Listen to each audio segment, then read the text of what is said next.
Okay. Welcome, members of Pelican Marsh. My name is Dino Lauricella. I'll be the moderator for this candidate forum. Our timekeeper is going to be Rich Benson. We'll explain how we're going to go through all the rules and guidelines and so forth, but we're going to introduce the candidates in alphabetical order. We have Frank Canestra, Jim Carter, Keith Congleton, and Peter Olin. Thank you, gentlemen. We will be setting up where they'll give a 2-minute introduction, and then we also be having pre-submitted questions that came in that were emailed in, and then afterwards we'll open up to the floor. We'll ask you that if you have questions from the floor to please come up there, because we have people on Zoom that will want to hear what's going on and see. Okay. I will be asking questions to the candidates and asking for the response. They'll have 1 minute to respond. And if the candidate refers to another candidate, you'll have 30 seconds to respond to that. The order of questions will rotate so that you all have an opportunity to either go first or some want to go last. Our timekeeper, Rich, will be our dinger, and he also has some visual aids today. That's a dinger. I hold this. Love your visual aids. So basically, like I said, it's one ding means you have 15 seconds left. And when you hear the 2, your time has expired. Okay. Ouch. Once all of the submitted questions have been given and responded to, we will then open it up to the floor for questions. Prior to asking your question, we ask you to please think through the questions that were already answered or possibly in their introductory 2 minutes that maybe it was already answered, so that we can keep out the repetitiveness and also keep the meeting moving in a more efficient manner. With that being said, I want to wish all the candidates good luck. And do you have any questions pertaining to the instructions? I do. No. Okay, what we'll do is we will then begin with a 2-minute introduction for each of the candidates, and we will begin in alphabetical order. Frank, you are first. Thank you, Dino. Well, I'm lucky enough or unlucky enough to be first, thanks to that CA. So here I go. For those of you who don't know me, my name is Frank Canestra. I am here because of a few reasons. And first, I'd like to thank everybody for showing up, both in person and on Zoom. I'm assuming, Paul, right? We have some Zoom people. So thank you for taking time out of your busy days. I know we have a lot to do around here, and I appreciate it. So let me get into it, because I'm probably got 1:30 left already. I'm here to enhance the board with fresh ideas and positive energy. I've been a member of the committee, or been a member of the community, excuse me, since 2000. My wife and I bought our first condo in Ariel, proudly, with our 2 young children. And 9 years later, we bought one in Seville. We still own the Ariel one. So we feel very fortunate. I mentioned my wife, her name is Cheryl. It's going on 31 years in a couple months. So pray for me that we get that far and beyond. She is my biggest fan and my biggest supporter. So I want to thank her right away. I have 2 great children in the city of Chicago. That's where I'm from, Illinois. And I feel with my business background, owning a small business for 25 years with various accomplishments, I think that I can enhance the board and do a great job. So I'm done. Thank you. Thank you. No, 15. You have 15 more seconds. I'm good. Good? Okay, thank you. It's either now or another 10 minutes. Okay. Jim, please. Okay. Thank you for chairing the session this afternoon, fellow candidates and residents, for the opportunity to serve and run for the foundation board again. I'm delighted we have competition for the seats. It's one of my major goals always, that the more people that you have that run for the seats, it generates interest, It generates enthusiasm among the residents of Pelican Marsh, and I compliment all who sat at this table for stepping up to the plate. I'm a 45-year resident of Collier County and moved to Pelican Marsh 23 years ago. My wife Jane and I have two sons who are both raised here. We have 5 grand adults, the youngest graduating from the University of Wisconsin this June with a double major in finance and commercial real estate. I have had the pleasure of serving on the president of Pelican Marsh Foundation before, was president 2009 to 2011, and again in 2020. I'll serve as vice president and secretary, and currently serving as a director on the board of directors in 2024. I spearheaded the strategic planning process with past boards in Pelican Marsh, but believe it or not, started in 2008, with outcomes including greater use of the community center, the foundation facilities, improved communications, created the Pelican Marsh Post, and long-term financial planning. Served. Okay. I professionally, my wife and I ran a business, Carter and Carter Enterprises, where we serve companies both locally and nationally. I took time out in my professional career also to serve on the Board of County Commissioners, which I was chairman. And I believe that it's very important for all of us to remember it's not only important what goes on inside the gates, but what goes on outside the gates. Again, I would welcome the opportunity to serve on the foundation board. Thank you again for being here and look forward to hearing from the rest of the candidates. Thank you. Keith, next, please. Hi, good afternoon. And at the risk of being redundant, thanks for taking time out to get to know your candidates for the board of directors position. As Jim said, I think this is an important opportunity for you as members of the community to choose the people that you're going to think are best represent your interests in Pelican Marsh. So with that, I'm a current resident with my wife, Mary Gale, over in the Osprey Point community. We've been in Pelican Marsh now for 5 years, full-time residents.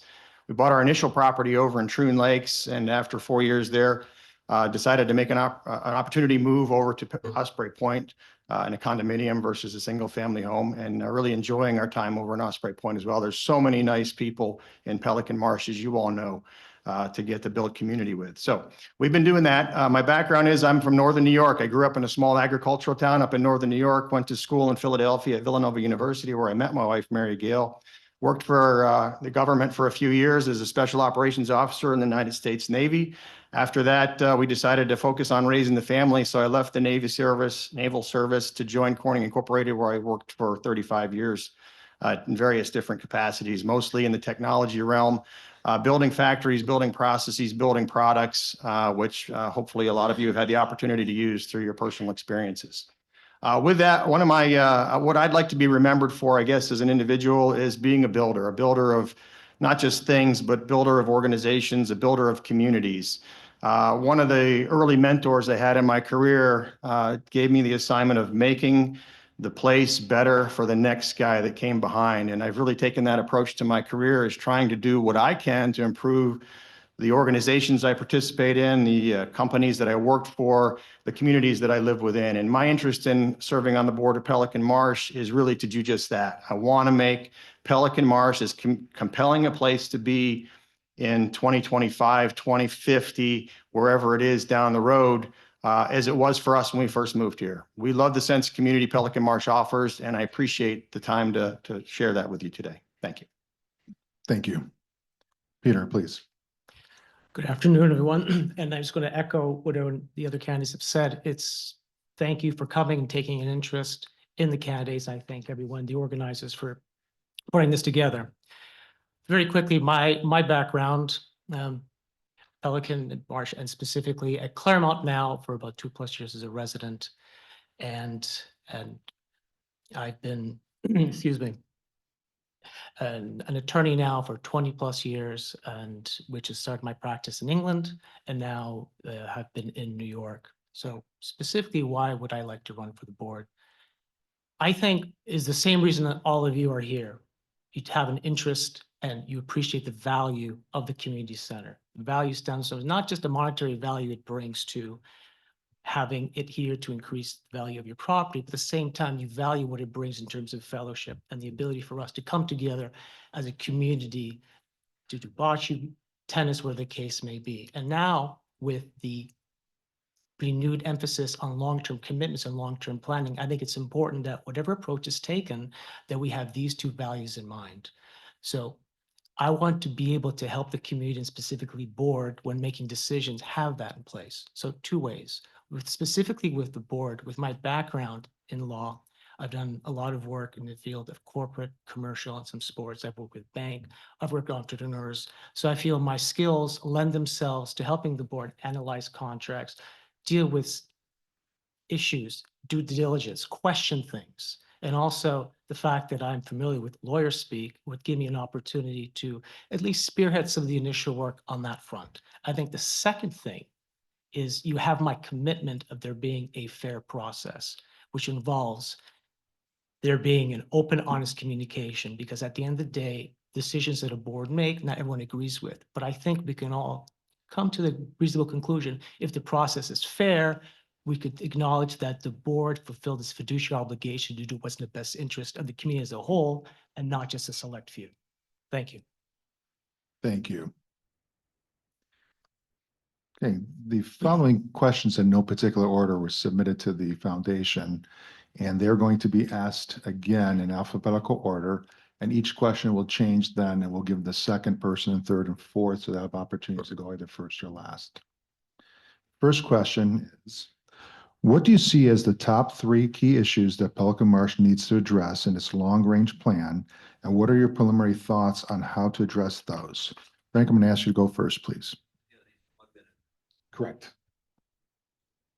Well, the top thing, obviously, or one of the top 3 would be budget and assessments. Money. There's always money issues, and the key is not putting out many assessments. I've talked to a lot of people on around the tennis area and the pickleball courts and the bocce, and that's one of the main things that always comes up. What can we do to better? What can we do to better make Pelican Marsh a better community without having to assess? So budget is very important. And I owned a business for 24 years, like I said. So I'm aware of the need to how to handle a budget. So that's one of the things. Aesthetically, I mean, there's a lot to do here. The shrubbery is great. We could make it better.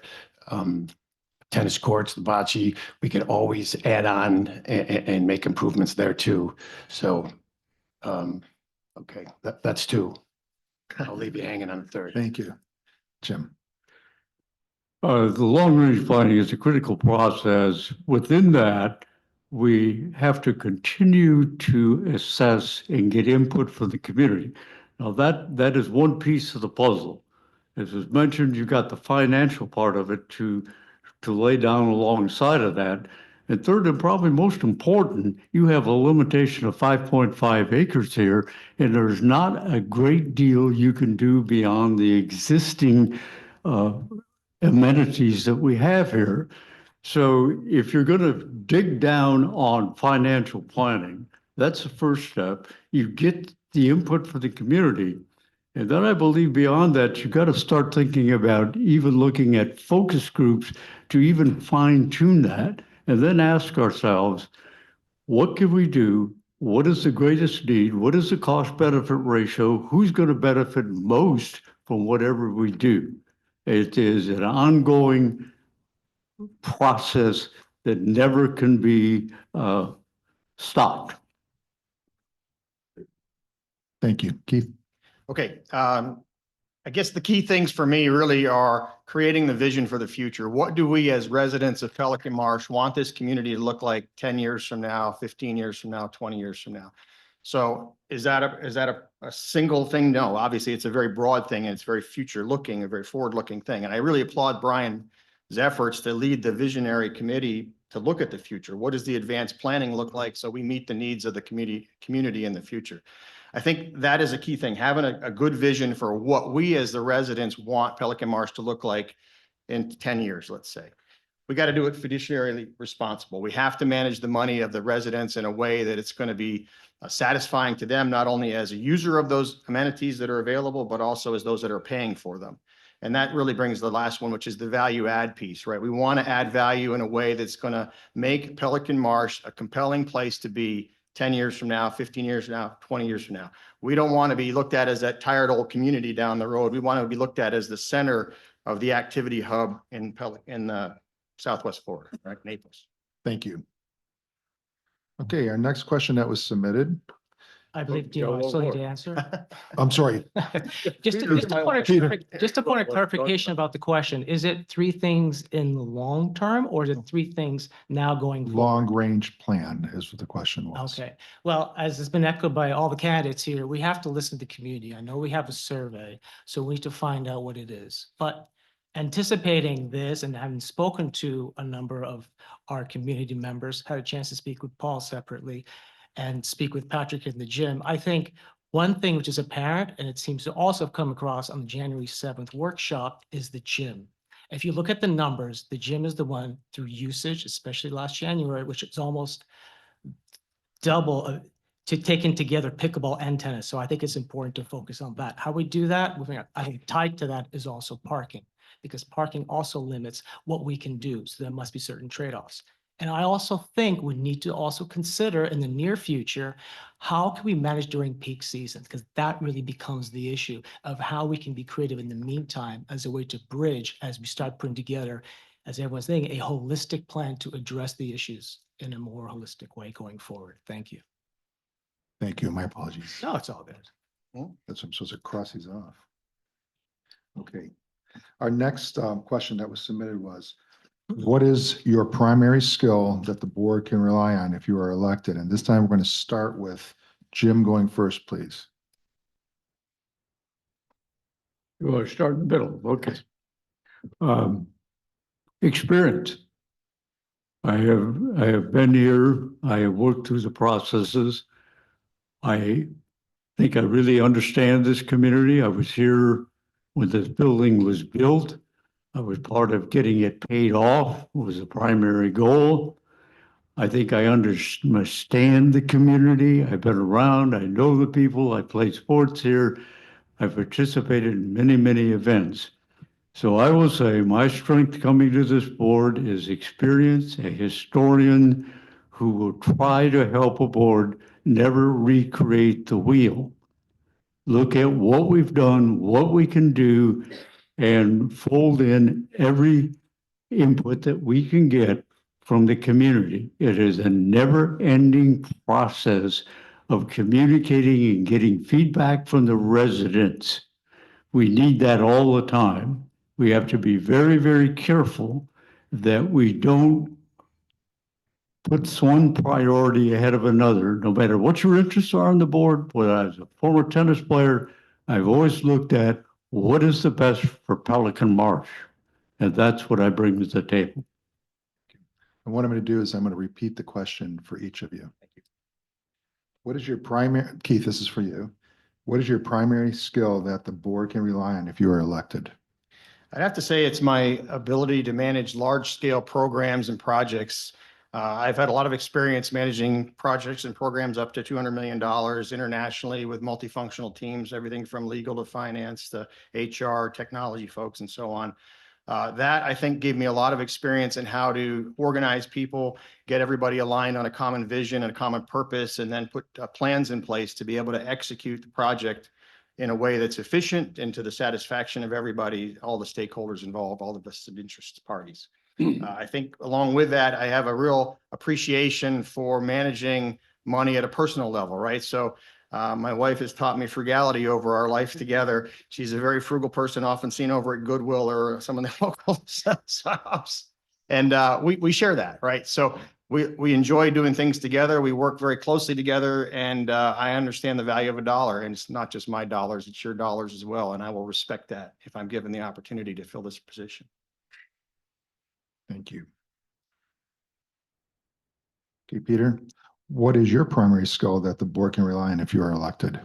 Right, thank you for the question. I think the primary skill As I mentioned sort of my introduction, I am an attorney, so I think I'd be able to use that for the board. Specifically, I could be the first chair to look at some of the legal agreements we'll be looking at in connection with the long-term planning committee.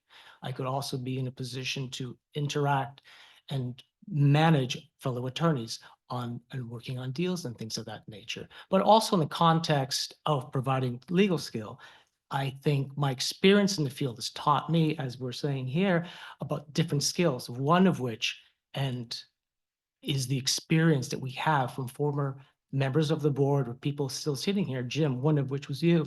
I think being able to have an opportunity to leverage and learn from you and be able to have you assist in the process is key. And I think it's important is to recognize that and utilize what we have. Thank you. Thank you. Per the rules, because Jim's name was Yeah. mentioned, you do have an opportunity if you'd like to say anything. And you have 15 seconds, I believe. 30. I don't have really any further comment. I look at my skill base, I said as experience, but I have also been in planning most of my professional career. I have a statistical ability to look at things, to get a bigger picture, to ask probing questions. So and I always will say this to you, it's your money, it's not mine. And I always keep that first and foremost in the process. And I am a absolute committed believer in the long-range planning process. I did it all my life as a professional, and I started at Pelican Marsh. Thank you. Okay, Frank, this question is for you. What is your primary skill that the board can rely on if you are elected? Thanks for the question. With all due respect to my fellow gentlemen up here, the question is primary skill. And I believe that passion and empathy for people are the key. We've all have great resumes. We all have been going to college and had jobs, but the question is primary skill and to get along with people, to understand people and to listen to people because we are a community. And we're not just here for the prior guys or the current guys. We are here for the future too. So if you listen to people out and about, doing the right thing, you'll be able to put an ear to the ground and talk and understand what people really want. And my primary skill is listening, which is very important, and passion and empathy. Thanks so much. Thank you. Would you repeat the question, please? That was all four went Okay. through. Because we're going to continue to rotate so that the first person is not always the same person. Okay, the next question that was submitted to the foundation was, and this one we're going to go, Keith, you're going to begin. What are your thoughts on the opportunities for presidents of each neighborhood associations to be able to collaborate in addressing similar challenges? I think there's already an effort underway, right, by the current presidents of the different HOA communities to do that, to communicate and collaborate, discuss common issues, common concerns, and then to be able to put plans in place to address them. I think there's always opportunity for improvement, right? And then again, I'll go back to some of the other folks have said, we got to listen to the communities that we live within. That's what we're here to do and to serve their interests, right? And in order to do that, it's not just obviously the board or the group of presidents of the different HOAs. It's basically listening to the voices of all the residents of the community that could be fed up through the various HOA committee presidents and then address those as a community together.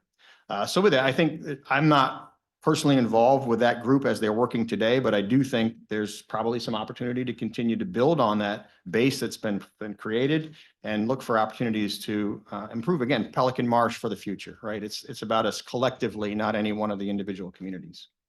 I'm good, thanks. Thank you.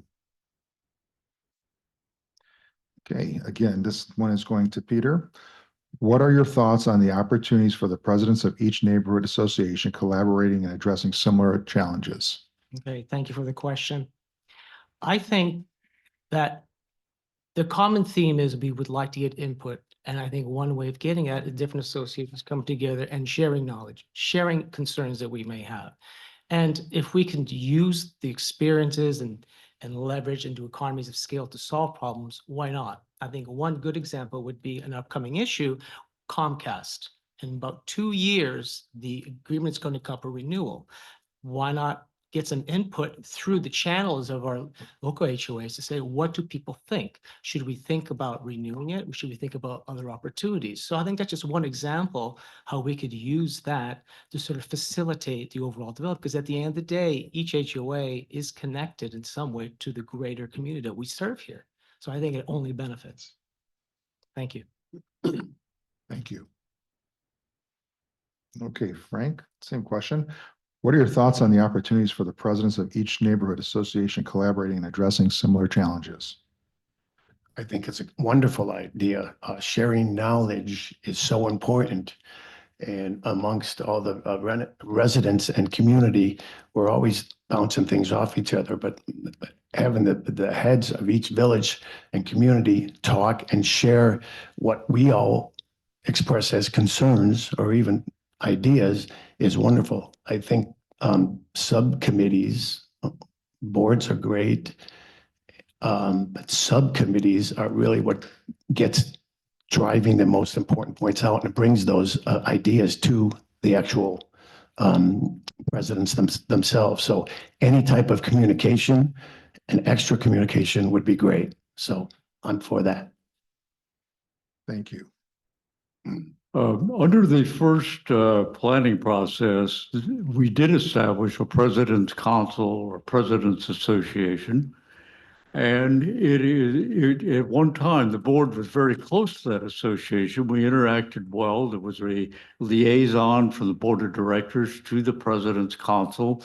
There was joint programming. And it seems over the years that has changed. I would encourage that to be reestablished in a format where there is a close relationship between that association and the board of directors, where we get more input from them and we get programs together, and that we spend more time updating them on what's going on as far as the foundation. And also there is a critical role by the CDD in that effort. So it is something I think that needs to be revisited, strengthened, and become a greater part of our input as far as the board of directors. Thank you. Okay. Going to move on to our next question that was submitted. And this one, we're going to go have Peter start. Mhm. What do you consider as Pelican Marsh's greatest challenge when comparing our community to other communities in Naples? That's a good question.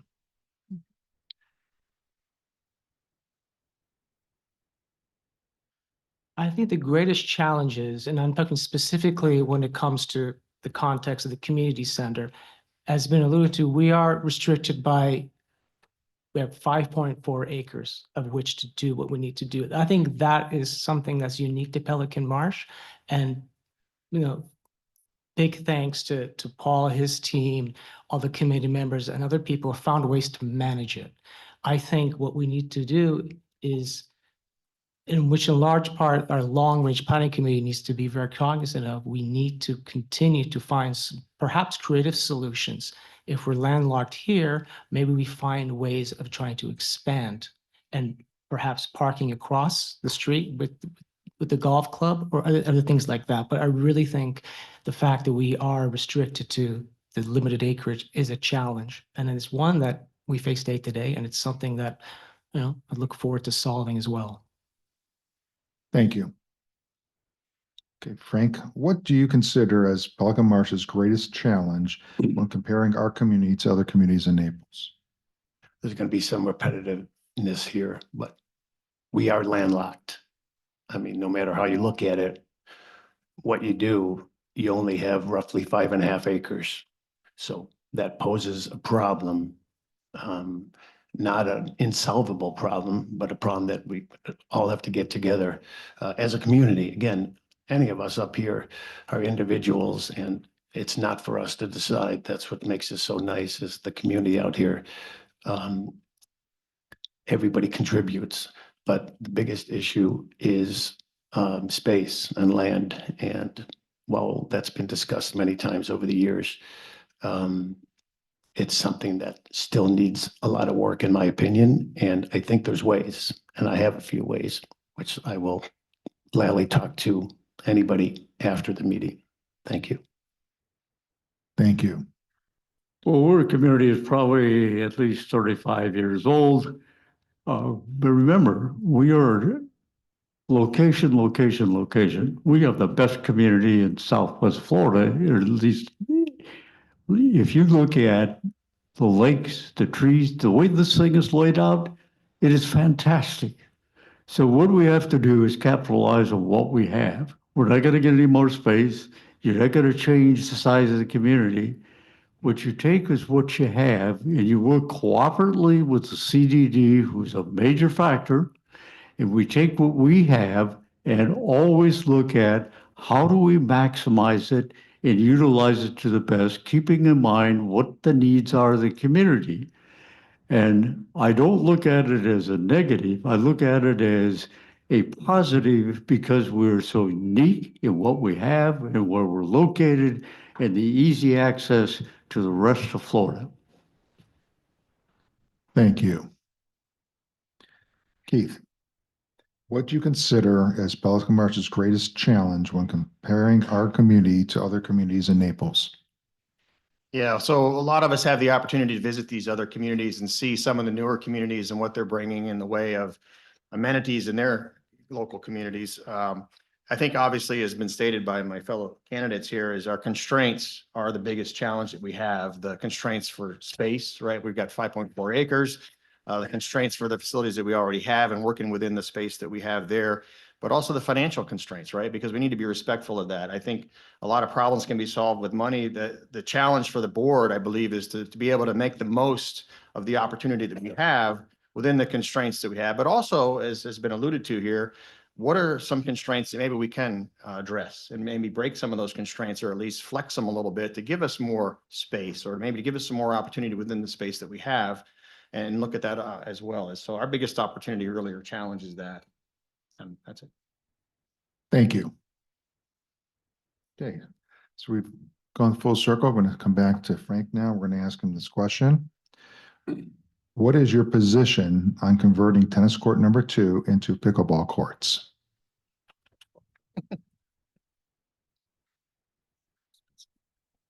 It's a direct question, isn't it? Once again, What is your position on converting tennis court number 2 into pickleball courts? well, like anything else, it's a decision that the community has to make. While I believe we are sitting very nice with tennis courts, the bocce can maybe use another lane or two. The pickleball courts are fine presently. That is a decision that we have to come across as a community and decide if that's what's really needed. And if that is first and foremost on the list, then we address it when it comes. Thanks. Thank you. You know, there's an old Kentucky expression, everybody thinks their crow's the blackest. And when it comes to one thing that is paramount to a certain percentage of your population, it has to put in balance with the needs of everybody else. And you can't say, I suggested pickleball here 10 years ago and was laughed out of the room. Now it is the greatest thing ever. Things change. You have to have balance. Accept what we can do. We continue to revisit, but remember, everybody has needs, and half of this community is just delighted to live here and doesn't participate in anything. So my point is keep it balanced. Thank you. Keith, what is your position on converting tennis court number 2 into a pickleball court? Clearly, that's a very specific question, and I think as others have alluded to here, we need to answer it in the broader context, right? The constraints that we have here limit the opportunity that we have to use the assets and maybe the way that certain groups or subgroups might choose to do that. And we have to look at what is in the greatest interest of Pelican Marsh as a whole. If you have a need that requires us to maybe convert a current asset or amenity to something different to better serve the community going forward, whether it's a pickleball court or a tennis court or even a building, I think it's only fair that we take the opportunity to get the input from the community, decide how to best use the space and the assets that we have for the best interest of the community as a whole. And to be able to say to anybody that were to say, you know, we're going to protect that particular asset forever, well, that's just silly, right? It doesn't make any sense. Things change, interests change, the community changes as people turn over. So my opinion is, you know, it's on the table. Everything's on the table. Now it's on the table within the constraints that we have to work within the financial and the physical assets that we have available to us. Thank you. Peter, what is your position on converting tennis court number 2 into pickleball courts? Well, I think I'm going to echo what the other candidates have said, is that it has to be put within context. And I think, first of all, it is a specific question. And I think we have to look in terms of the timetable. If this is something to be done in the immediate term, well, that's a different discussion versus something in the long term. I'm not aware of there being at least nothing officially put forward by the pickleball committee of the need to move forward and have an additional court. I can appreciate some people would like it, but when you look at the needs of the community going forward, and as I sort of alluded to my opening statement, sometimes we have to be in the process of being fair, not get everything certain people want. So as also has been said, we have to look at what's driving here. I think it's the consensus of the community that should drive it. But if it's something that's an immediate thing, then I would not be in favor of doing it. And to me, immediate, that would mean that was their next sort of project within the next 6-7 months. No. Thank you. That concludes the part of the pre-submitted questions that came into the foundation. And now what we're going to do is we're going to be opening it up to the floor. And please keep in mind, if you heard a question that similarly maybe, or I should say the answer that answered your question, let's try not to repeat it. So this way, just for the sake of efficiency. So what we're going to do is we're going to open up to the floor. You put your hand up. You're going to be called up there. You need to come to the front here because it is on Zoom. And so this way everyone can hear from the community. We're going to again address it in the same fashion of order. They will have the same 1 minute and the same time constraints will, as far as the bell and the paddles and all that good stuff. So, yes, Nancy.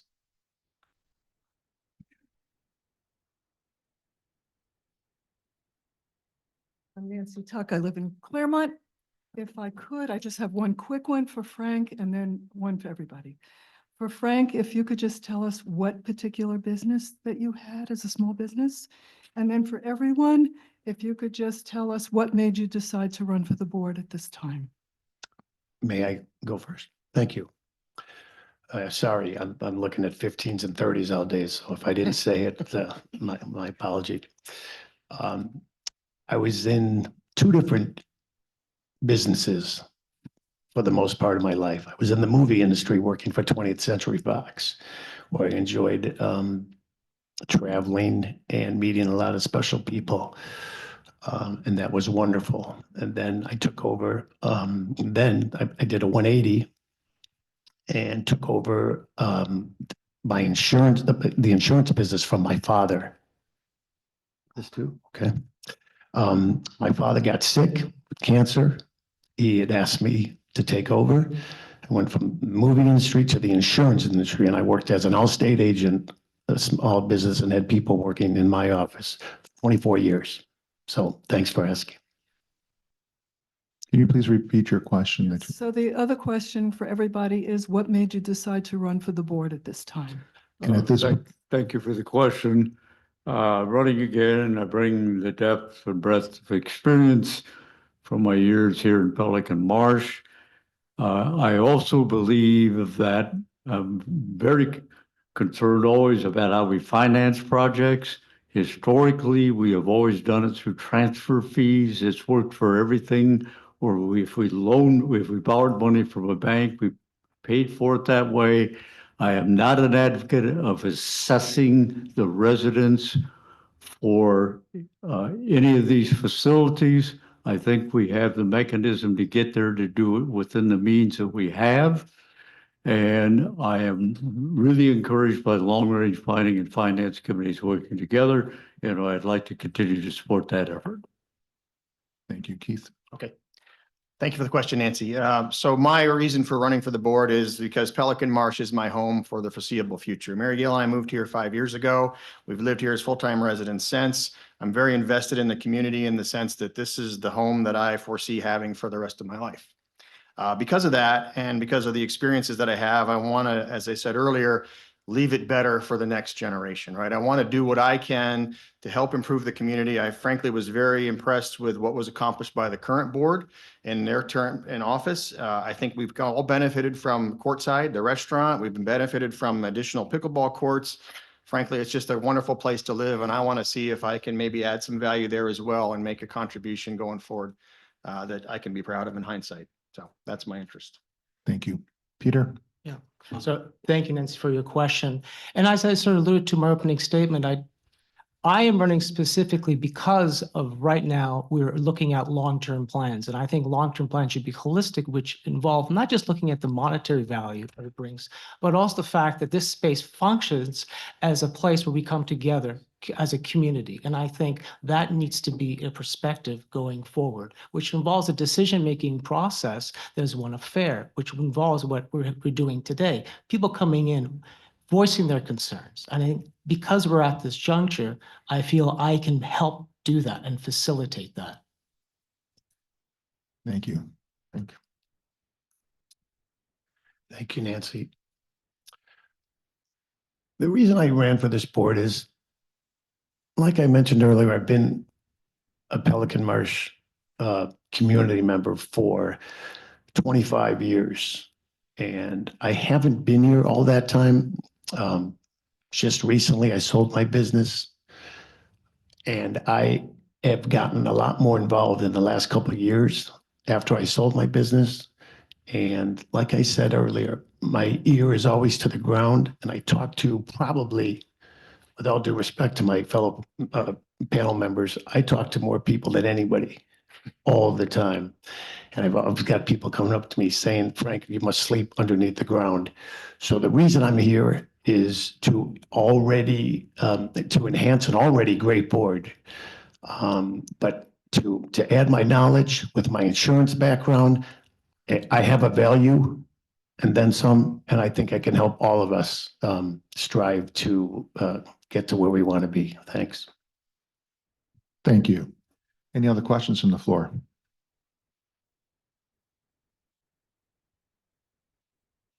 Going once? That's good. Yes. You don't have to.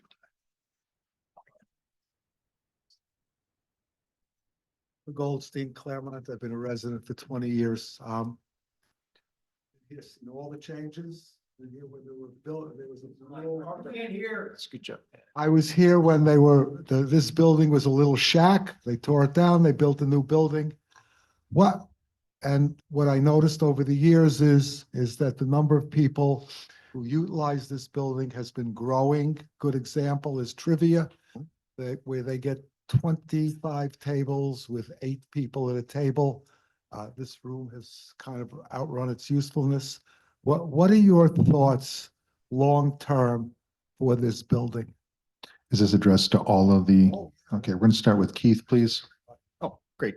Obviously, we need to look at those needs, right? I participate in trivia, so I know exactly what you're talking about. Is actually a waiting list. You can't get into trivia sessions because it's so popular and there's so much interest in it. The facility is, as you mentioned, it's 20 years old or thereabouts, right? And it's probably time for a good fresh look. Probably need an architect to work with us on what do we want this building to look like? What are the needs of the current community in this building, and how do we best address those, maybe with a redesign of some sort? Obviously, we got to work within the constraints we have for space and money, that sort of thing. But again, I think it's time, right? We're all looking at these houses, and I bought several myself here that we've renovated because they're 20 years old and they just need to be freshened up, maybe some new technologies entered, all that sort of thing. So for me, I think it's just merits a good fresh look as part of this long-range planning effort that we've got going on, and how to best equip the community to accomplish what it is we want with the sense of activities. Thank you. Yes. Peter? Arthur, first of all, thank you for your question. And I've had opportunity to speak with Paul, with Patrick about some of these issues. And I think the best way to address this is a sort of a two-pronged approach. One, we need to find a way to maximize our space internally. Does that mean perhaps moving some offices, creating other space, repurposing space? I think we should explore that first because I think that's a low-hanging fruit we can tackle. Things that we think that we have to go beyond that, we have to look at expansion. Well, I know we have about 500 feet that we can build. Perhaps that's something we could look at for the bikes and things like that. But I think the process would be, let's maximize what we can internally and change, and then see if we need to build, let's do it in the way, but not do it piecemeal. We have an idea of this needs to be done, this to be done, have a plan. It could be done in steps, but we think we need to have a holistic approach. Thank you. Frank? Thank you. The monetary thing is so prevalent, and it always is regarding anything. And once again, space is the key, but there are a lot of things we could do with this building. Like, we can go out, we can go up. Cost is always going to be involved. Assessments are always going to be involved. So what specifically we can do with this building, there's a lot of things we can rearrange. Again, we don't have a lot of mobility. It doesn't really need a major overhaul. But there are some things that you can tweak and do to improve what I think is already a good building, but does it need some work? Absolutely. 20, 25 years old, sure. Thanks for the question. Thank you. There is a plan that was done a few years back that partially addressed your question. The building is probably have another, is another 20 years of life. But let's say you took it down, you redesigned it, built whatever you're going to do. You're always going to be constrained by the fact that you only have so much parking. So any future design of this building, whatever it would be done, is it a good idea? Yes. Should there be a longer range thoughts going on about that and some focus on what would we really like to have if we had the space to do it in? I think so. But at this point, boards change pretty frequently. You're going to have some core group that is going to look beyond an existing board and say, if you're going to have a new building in 20 years, how are you going to finance it? What are you going to do? What's going to look like within the constraints that you have? Could I follow up? Question, follow up? Were there any other questions from the audience, as we want to make sure everybody gets their questions in? Absolutely. Okay, lifting the constraint of money, which I don't see as a problem, only because we probably have the lowest fees in all of Collier and Lee County. And lifting the constraint of what some people believe, which may well be the case, legal limits on parking, because those things could be overcome, as I've seen where they're building right next to CVS, 2 buildings with no parking.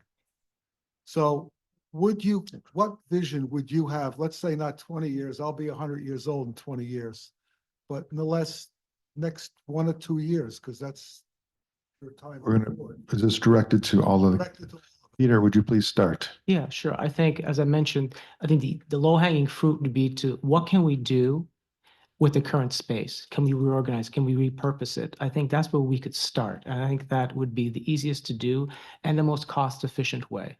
And then I think that could be done 1 to 2 years if there's a real effort to do that. Afterwards, for a longer term program, what could we add in addition to the building and reconfigure for extra space? But for the immediate future, I think the most efficient use would be to see what we can do internally by reordering and But you wouldn't repurposing. be constrained by cost or by legal to kind of just imagine what this place could be like. Well, it'd be more than just a 1 2 year plan. Right, it would be like a 5-year. At least for Be something bigger. 85 and 5. Yep. Yeah, I'm done. Yeah. Thank you. Frank? Again, if you're not talking about parking or money, that's what is that, I just want to be clear. Money shouldn't be a constraint because And neither we're should the parking. lowest in 2 counties, maybe 3. Absolutely. I Well, agree. Florida. You're right about that, which is good. And yes, it wouldn't be a 2-year plan. It would be a little bit longer than that. But there's a lot of things that we could do. We could add another floor for the gym. We mentioned that the gym is crowded, and some people would say overcrowded. So we can go up, we can go out. There's a rusty old basketball hoop and a children's playground, 2 valuable assets that don't really need to be there. They can be moved. We could move it anywhere around here, so we can go out. We have a beautiful new roof, but I think there's plenty of opportunities to expand. So, thanks. This will go to, I never shut down the creativity for a moment.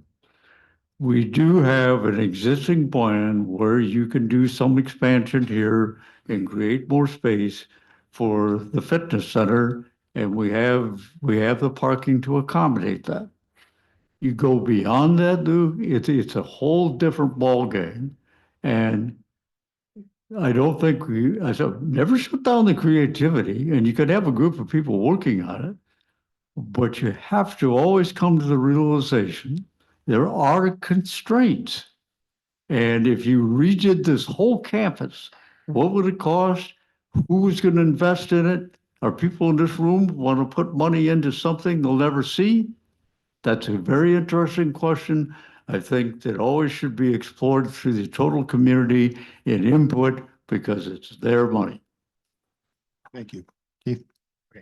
The question is interesting because it is unconstrained, right? So that allows for a lot of visionary thought and how we can go about addressing the issue. And as you know, real estate in Pelican Marsh is at a premium, right? We are space constrained, and in the past, people have typically addressed space constraints by going up, right? So that's clearly an opportunity that obviously has a lot of money and cost to doing things. So we got to look at the balance and how we're going to add value to our community by looking at the needs of the community, what are our opportunities perhaps to go up, and then what would that cost, and are people willing to pay for it as an investment in their community, as an investment in their properties, right? Because hopefully it would add value back to our properties. The other thing I think is an opportunity, and we really need to explore it, is, what can we do to make the most use of the space that is within the boundaries of Pelican Marsh? I know there are services and all here. I've heard a lot of answers about, well, it's not available. You can't have it for this reason or for that reason. And I think it really merits some serious discussion and investigation about how can we break some of the shackles that we have, right? Because we've been put in a situation where our needs exceed our abilities, right? We need to look at what our opportunities are to try to shake that loose and maybe free up some space to do other things with. Thank you. Okay. So what we're going to do now is we're going to give each candidate the opportunity, starting with Frank, to have a 1-minute closing statement. Do you have I'm sorry, you have sure, as long as you come up to the microphone. Is it going to be addressed to the board? I mean, to the candidates? My name is Beth DeFrank and I live in Claremont and I've lived here for 20 years. First of all, I'd like to thank you all for running for the board. And I'm very impressed with all of you. The only thing that I have to say is I just hope that whoever is elected to the board looks at this community as a total community and not as special interest groups. Thank you. Thank you. Thank you for the comment. Because we do have limited resources. so Here, it's gotta be what's Okay. best for the Okay, any other questions? Okay, very good. We're going to allow each candidate, and again, thank you, all of our candidates for stepping up to the plate. What we're going to do is we're going to have a 1-minute closing statement from each, and after that, we will adjourn. Frank, please. First of all, thanks to Paul and Dino and Rich for conducting, and mostly thanks to all you people for taking time out like I started. This is something that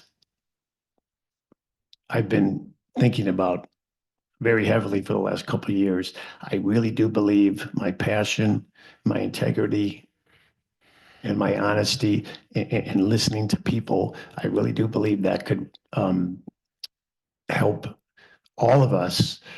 If you find it in your hearts to vote for me, I promise you that I'm not going to be outworked or outthought. I will listen And I will try to do my best to help each and every one of us. So thanks again for coming out, and I appreciate your time. Thank you. Jim? Thank you all for being here. Thank for all the people who have joined us on Zoom. Beth, thank you for your comment. I couldn't agree with you more. We always have to take in consideration that we are a total community, and we are doing, by serving on this board, always want to hear everybody. I think that we have accomplished a great deal over the years. This current board is really stepped out. Long-range planning is now will be permanent along with our finance, and to integrate all of these things together to take all that we know and remember always that we need to hear from you. We need to get your support. We need your input. It is your money. And I believe to my core that if we don't listen to you, we shouldn't be on this board. So if I'm elected again, I will continue to serve to the best of my abilities. And I thank you all for being here this afternoon. Thank you. Keith? Yeah, I would echo that as well. I thank you for the opportunity. Thank you for coming out and considering us as candidates, each of us. I'm happy to be here. I'm very thankful to be here. I think the message I want to leave with you is that this is my home. I'm here for the foreseeable future with my wife, Mary Gail, and our daughter, Natalie. And I want to continue to do what I can to make Pelican Marsh the very best community it can be. We travel on a lot of different teams and whatnot. We get to see a lot of these other communities and what they have to offer. My first and foremost in my mind is how do we keep Pelican Marsh as vibrant and vital as it is today, 10 years from now, beyond. I want to create a plan. I want to work with the long range planning committee to create that vision and then the plan to fulfill it. I am committed to doing that. And as Frank said, honesty, integrity, commitment, hard work, those are not foreign to me at all. And I look forward to the opportunity. Thank you. Peter? First of all, thank you, Aaron, for showing up this afternoon. Thank you. Thank you, Dino, for being our MT. Thank you for Rich. Thank you, Paul, for organizing this. So I think all of us are here on the table here because we care. And I think that's obvious. So, and I hope that this has given you an insight of kind of our decision-making process and how we would handle issues.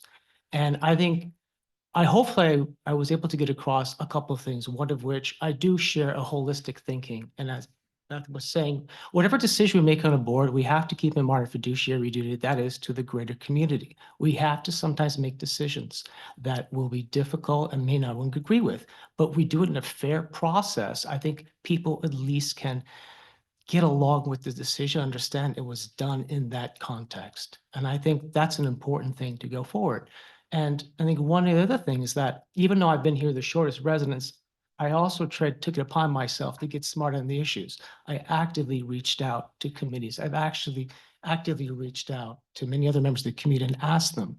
I know what I didn't know, and I learned a lot. And this also, the engagement with you has given me more things to think about.